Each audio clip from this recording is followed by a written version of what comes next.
আমার নাম ভারতবর্ষ। কবি অমিতাভ দাশগুপ্ত। স্টেনগানের বুলেটে বুলেটে আমার ঝাঁঝরা বুকের ওপর ফুটে উঠেছে যে মানচিত্র, তার নাম ভারতবর্ষ। আমার প্রতিটা রক্তের ফোঁটা দিয়ে চা বাগিচার কফি খেতে, কয়লা খাদানে, পাহাড়ে, অরণ্যে লেখা হয়েছে যে ভালোবাসা, তার নাম ভারতবর্ষ। আমার অশ্রুর জলোচ্ছেচে আর হাড়ের ফসফেটে খুনি চেয়েও রক্ষ কঠোর মাটিতে বোনা হয়েছে যে অন্তহীন ধান ও গানের স্বপ্ন, তার নাম ভারতবর্ষ।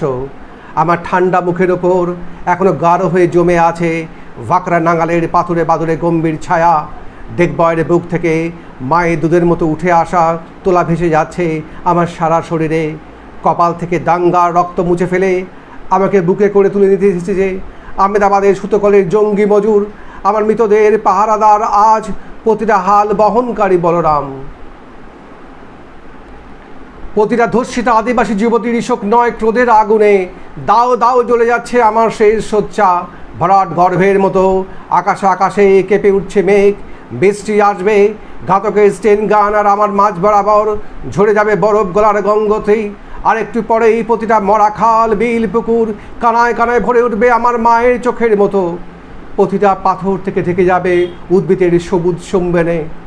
ওড়িশার ছন্দে, ভারতনাট্যমের মুদ্রায়, সাঁওতালি মাদলে আর ভাঙড়ের আলোড়নে জেগে উঠবে তুমুল উৎসবের রাত। সেই রাতে, সেই তারায় ফেটে পড়া মহফিলের রাতে তোমরা ভুলে যেও না আমাকে, যারা ছেঁড়া হাত, ফাঁসা জটর, উপড়ে আনা কলজে, ফোটা পড়া অশ্রু, রক্ত, ঘাম, মাইল মাইল অভিমান আর ভালোবাসার নাম স্বদেশ, স্বাধীনতা, ভারতবর্ষ।